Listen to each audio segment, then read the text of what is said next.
Nah, ngomong-ngomong soal pandemi, tadi kita udah bahas juga ya, ini adalah setahunnya pandemi. Dan kabarnya sudah panjang. Indonesia punya rapor merah. Aduh, nah, ini dia nih.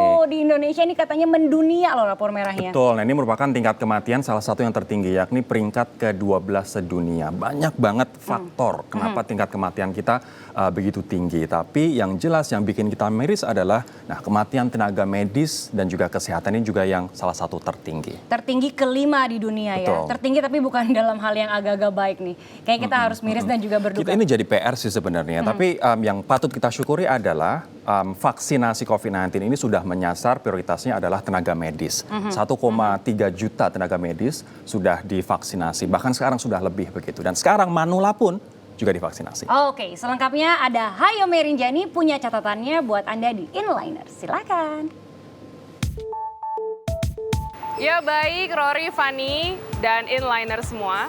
Saya punya catatan nih, apa aja yang terjadi selama 1 tahun pandemi melanda Indonesia.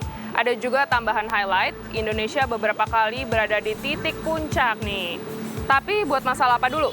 Sabar. Mari kita bedah satu persatu ya. Di tahun 2021, penularan COVID-19 masih terus terjadi. Bahkan rata-rata kasus baru bisa menembus hingga 12.000 kasus per hari.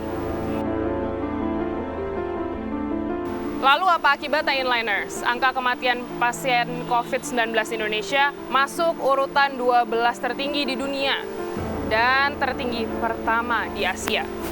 Kesimpulannya, pandemi masih belum bisa dikendalikan ya. Satu lagi fakta menyedihkan yang harus disandang negara kita. Apa itu? Ini dia Inliners. Indonesia tercatat sebagai negara dengan kematian tenaga medis dan kesehatan atau nakes tertinggi di Asia. Angka ini tercatat dalam urutan 5 besar kematian nakes di dunia. Tercatat sejak Maret hingga akhir Desember 2020, total 504 orang petugas medis dan kesehatan gugur terinfeksi COVID-19. 101 diantaranya adalah dokter spesialis yang rata-rata tertular saat bertugas merawat pasien. Beban kerja nakes memang sangat berat Inliners, apalagi jumlah pasien terus meroket. Data Rumah Sakit Online Kementerian Kesehatan mencatat 47 daerah di 7 provinsi kini waspada. Karena tingkat keterisian tempat tidur rumah sakit sudah melampaui 70%. Bahkan di beberapa daerah ada yang sudah mencapai 100%. Ini artinya rumah sakit sudah penuh.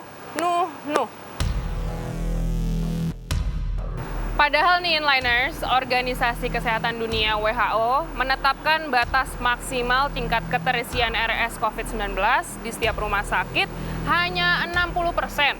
Kenapa? Agar semua pasien bisa tertangani dengan maksimal. Kalau udah begini, masa iya Inliners masih mau cuek bebek pada keadaan? Enggak dong ya.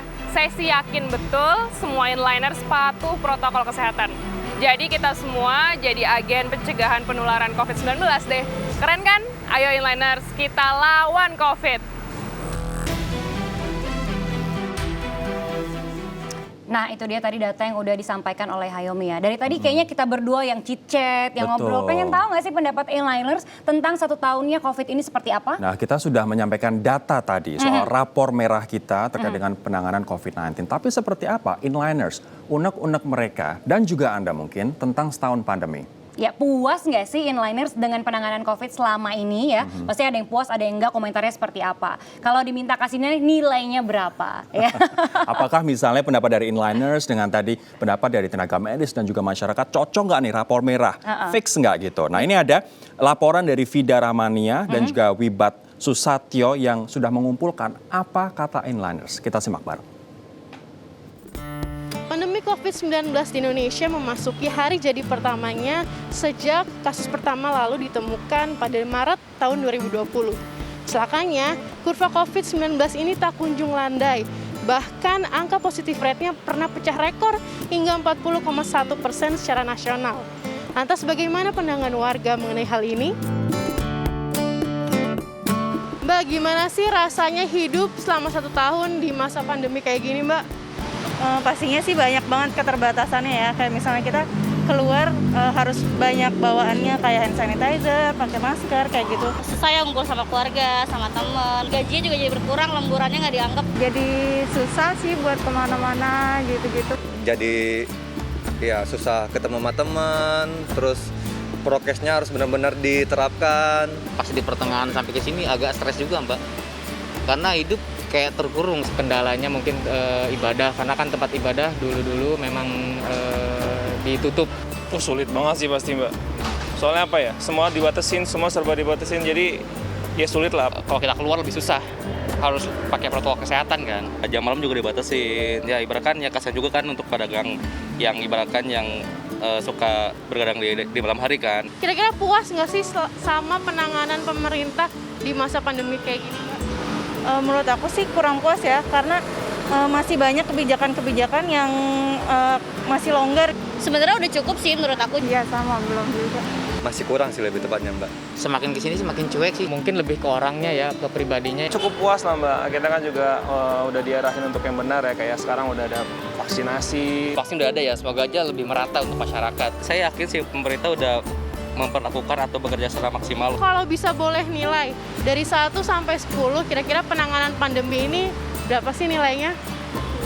Menurut aku sih 7 kali ya. Sama 7 juga. 7. Kalau jujur 5 sih, Mbak. Kalau saya sih 6 lah ya. Kalau saya sih 7, saya 8 deh. 7,8.